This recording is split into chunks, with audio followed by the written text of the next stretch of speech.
Oh, hey there, YouTube. I was just thinking what it would be like if American society was to better implement the use of the manual categorical imperative in every day-to-day life. You didn't click this video to watch me smoke a pipe. I'm going to be starting a new series called Film School. What Film School is I'm going to be showing you the different tips and tricks that I use as far as making a video. From filming to editing to producing to writing to whatever. Today I'm going to be talking to you about different types of transitions and how to use those transitions and what's important in doing it. The first transition is called cross dissolve. It lowers the opacity of the beginning clip and then raises the opacity of the clip it's going into to make a smooth transition dissolving into the next clip. Something to keep in mind when using this is that it doesn't work well with speaking parts. For example, if the camera's on someone and they're giving an interview, it's not really seamless transition to go from here to here because there's really no point when just a normal jump cut would work, which we'll be covering later in the video. The way I like to use cross dissolve is if there's a slow moment or the video's kind of keeping a slow pace, then what I like to do is I like to keep that slow pace and just have it gently and gradually go into the next clip instead of it being a choppy motion. It's a nice, steady, smooth transition into what you're showing next. Another way I like to use it as a sort of a time-lapse tool, like in the GTV entry video I made when Derek was scrubbing the floor. I made it look like he was going from spot to spot and cleaning the entire floor in just a short amount of time. The next transition we're going to be going over is dip to color.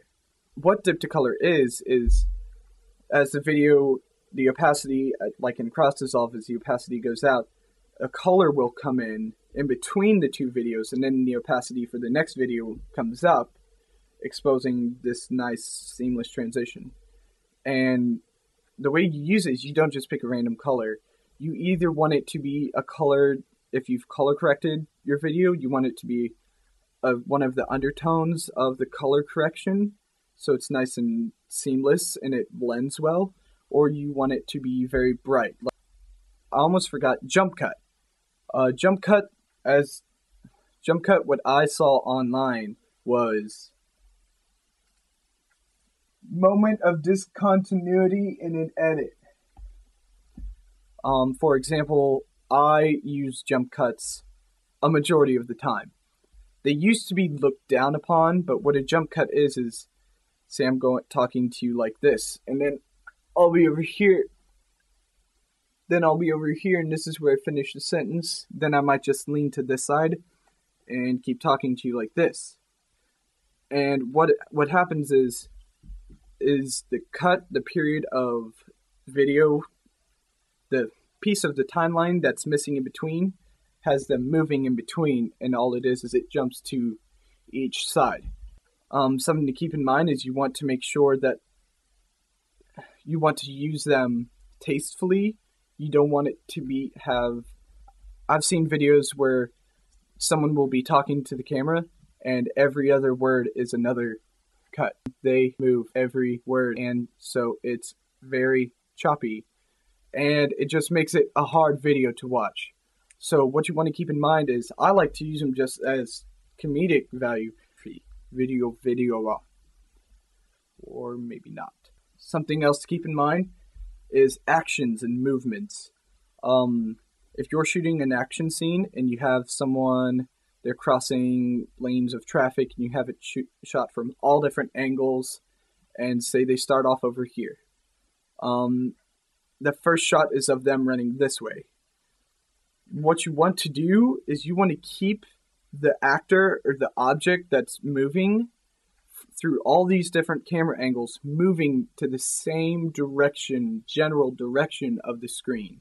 Next time you watch a movie and there's an action scene, pay close attention to the direction that they're running throughout the entire scene. Because what they'll do is they'll keep it in the same direction so it's nice and fluid movement throughout the entire scene. Something you want to keep in mind when you're editing these is making sure the cuts, first of all, where your eyes are in the screen. So here's the screen I have. I'm going to be looking at the monitor. If your subject goes from here And then in the next cut, say it's an action scene. They go from here, and then they're over here, and they're running that way. Then they're right here, and they're going that way. Then you have a shot from behind them, or in front of them, and they're coming towards you. And then you have a shot from behind them, and they're running away.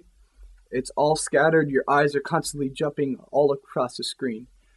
What's best is to keep the object that is in the focus of the shot at the same position of the screen as far as the cuts go and where they jump to the cut, where the cut jumps to the next. Think about stuff like this when you're filming, because there's some stuff, no matter how good you are at editing a video, you just can't get past a good video. And so that's the first step. And that wraps up this first week of film school. Make sure to watch my last video where I cleaned a pipe with power tools, and Facebook's down there, Twitter's down there, Daily Boost down there, and just click all of them, like them, follow them, blah, blah, blah, blah, blah, blah, blah. Shameless plug again, and just keep up. Thank you for watching. I appreciate all the views I get. I really do, especially at this number. Hoping to grow my channel. So yeah, just keep watching, keep clicking, and show your friends. I hope you learned something. If you have an idea for a video you would like to see, something you'd like me to cover in film school, a certain shooting tip or technique, then leave it in the comments, and I will do everything in my power to get that done for you. Thank you very much for watching, guys. Bye.